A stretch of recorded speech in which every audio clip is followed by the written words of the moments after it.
Fala galera, ligado aqui no canal do VSR, chegando para mais um vídeo. O tema do vídeo agora, os jogos de quarta-feira da primeira rodada da Champions. Vamos falar sobre isso, muita coisa interessante para a gente falar. Vou focar basicamente em 3 jogos, mas vamos tentar fazer um apanhado. Antes disso, aquele ritual que você deixa o like, se inscreve no canal, copia o link do vídeo, espalha aí nos seus grupos de WhatsApp, Telegram. Se você quiser me ajudar e quiser ter acesso a benefícios, a conteúdos aqui no canal, pode virar membro, fazer sua assinatura aqui do canal do VSR. Tem agora 3 níveis de membros, tá?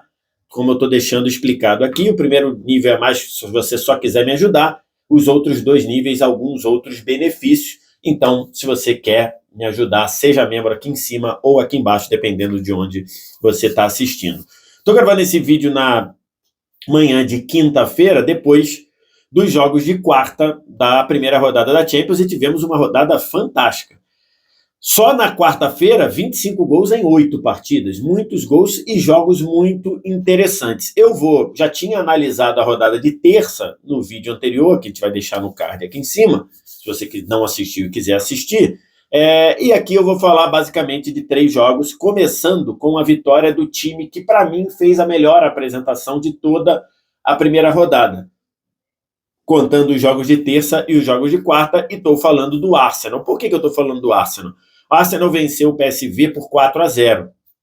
Aí muita gente pode falar, mas o Barcelona ganhou do Royal Antuérpia por 5-0. Ok, então em termos de goleada, a do Barça foi melhor. Mas como o Arsenal pegou um time de uma exigência maior, o PSV, por exemplo, não perdia um jogo, havia 26 jogos. E o Arsenal pegou o PSV, tá, da Holanda, e passeou para cima do PSV. Chamou muita atenção, primeiro ponto, que foi o PSV quis jogar de igual para igual com o Arsenal, e aí se estrepou. E aí foi um volume de jogo avassalador, um volume de jogo muito grande do Arsenal, que fez 2-0 rapidamente, e um Arsenal que teve postura matadora de um time que foi agressivo o tempo praticamente todo, acelerou o jogo praticamente o tempo todo até fazer o 3-0 e aí matar o jogo. Depois do 3-0 deu ali uma administrada natural, e um time com um volume de jogo muito interessante. Todos os jogadores se oferecendo para jogar, do meio para frente, todo mundo querendo jogar, todo mundo sendo opção de passe fácil, triangulações funcionando, Trossard muito bem pelo lado esquerdo, o Odegaard sendo um maestro e fazendo o time rodar, o Saka puxando as jogadas individuais pelo lado direito, o Gabriel Jesus, que fez um belíssimo gol. Então, assim, foi uma partida muito, muito, muito interessante do Arsenal, que, segundo as casas de aposta, é o quarto time. Se você pegar as cotações das casas, o Arsenal aparece como o quarto time mais cotado para ganhar a Champions. Na frente do Arsenal, na média, ou até antes do início do torneio, você na frente do Arsenal tinha o City, que é o favorito segundo as cotações. Aí o segundo e o terceiro varia, né? O segundo e o terceiro está sempre variando. Às vezes é o Bayern, às vezes é o Real, e por aí vai. E o quarto, quem tem aparecido, é o Arsenal. Eu acho que ainda não dá para a gente botar o Arsenal como um favorito por uma questão de o Arsenal é um time muito jovem. O Arsenal não disputava a Champions havia 6 temporadas. Então, assim, essa seria, se ele não jogasse, essa seria a 7ª temporada sem jogar a Champions.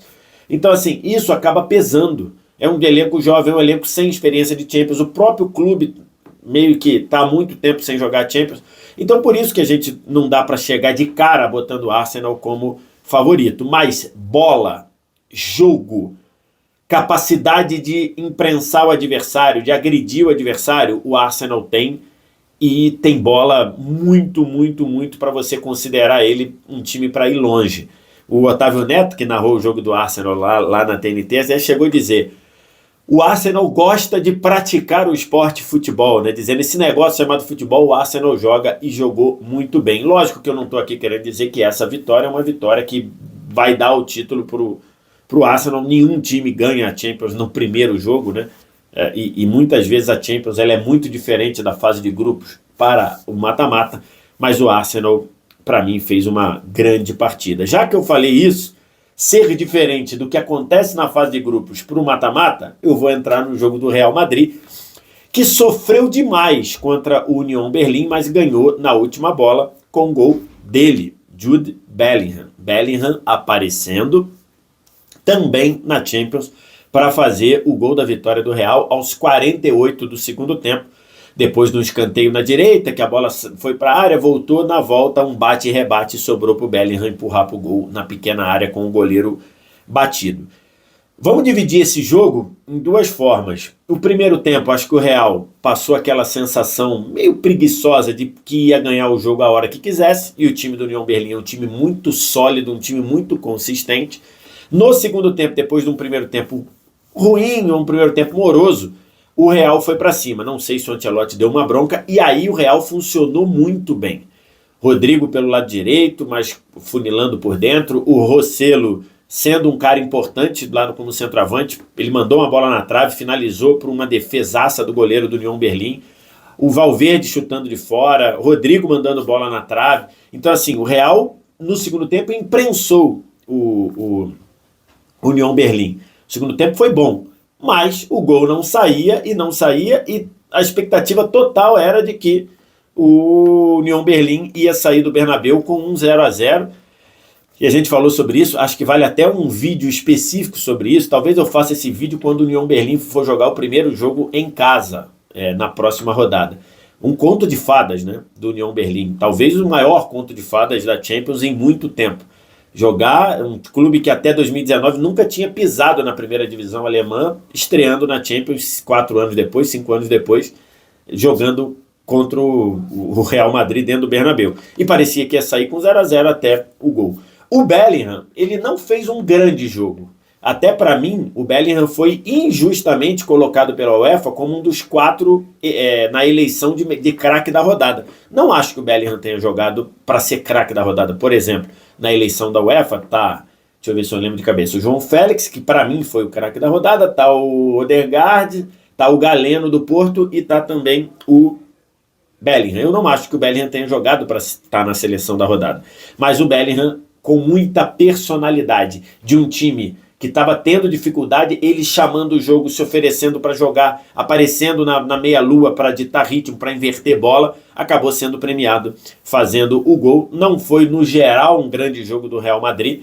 Teve ali uma primeira meia hora do segundo tempo muito boa, mas, no geral, um jogo aquém do Real Madrid. Pelo menos não sofreu tanto defensivamente, mas acabou saindo com uma vitória. E o terceiro jogo que eu queria falar aqui é a vitória do Bayern sobre o Manchester United. 4-3 num jogo meio esquisito.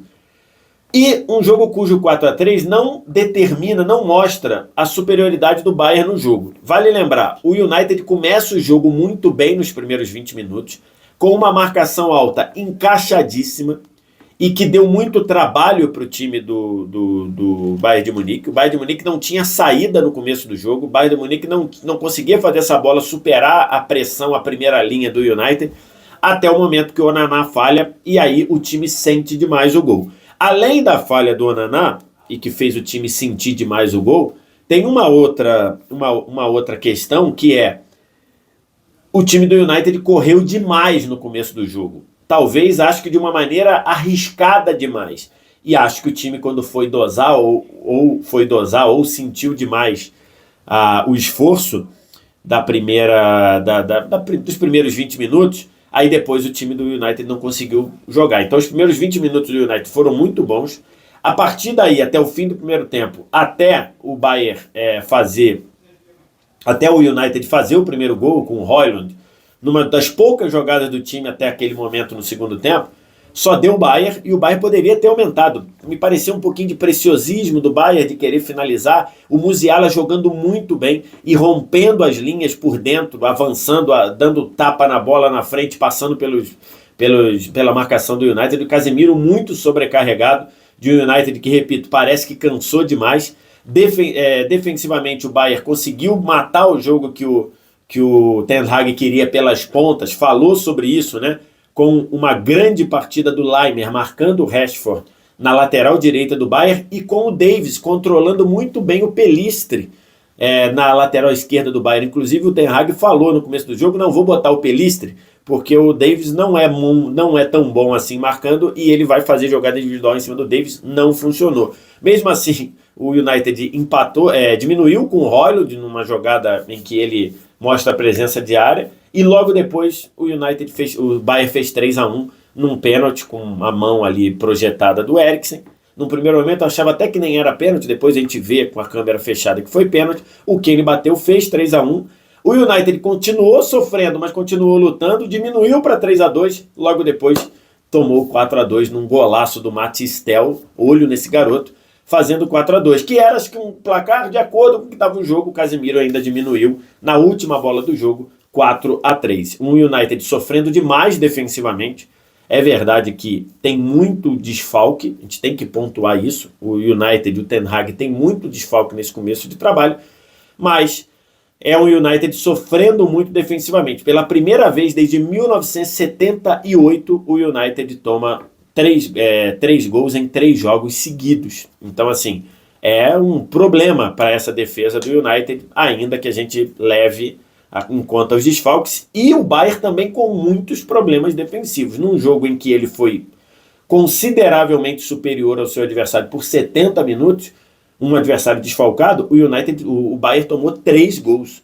Então, assim, é algo que isso já vem acontecendo. 2 gols no fim de semana, tomou 3 do Leipzig na Supercopa da Alemanha. É um Bayern que tem sofrido muito defensivamente. É um problema para o Bayern, em especial para o mata-mata da Champions. Acho que se o Bayern ficar nessa de faz 4 e toma 3, toma 5 e faz 6, eu acho que isso, num jogo mais pegado de mata-mata, isso pode ser um problema, mas é um começo de trabalho do Tuchel. No mais aí, tem que destacar o jogo muito ruim da Inter de Milão, que ficou, 80 minutos sem conseguir praticamente chutar no gol da Real Sociedad. Na reta final do jogo foi para cima, empatou com o Lautaro e poderia até ter virado, mas um jogo bem abaixo, o Lautaro até falou sobre isso. E tem também o jogo do Galatasaray, que tomou um vareio de bola do Copenhague, que abriu 2-0. O Galatasaray foi conseguir voltar no jogo quando o jogador do Copenhague foi expulso, até uma expulsão esquisita, mas enfim, e aí voltou. É isso, uma grande primeira rodada de Champions. Daqui a 15 dias a gente volta com grandes jogos e lógico que vai ter cobertura aqui no canal do VSR. Aquele ritual de sempre. Like, se inscreve no canal, sininho das notificações, copia o link do vídeo, espalha nos seus grupos de WhatsApp e Telegram. E se você quiser ter mais benefícios no canal ou quiser apenas ajudar o meu trabalho, seja membro aqui embaixo ou aqui em cima, que eu vou te agradecer demais pela ajuda, beleza? Obrigado demais pela audiência, valeu, tchau!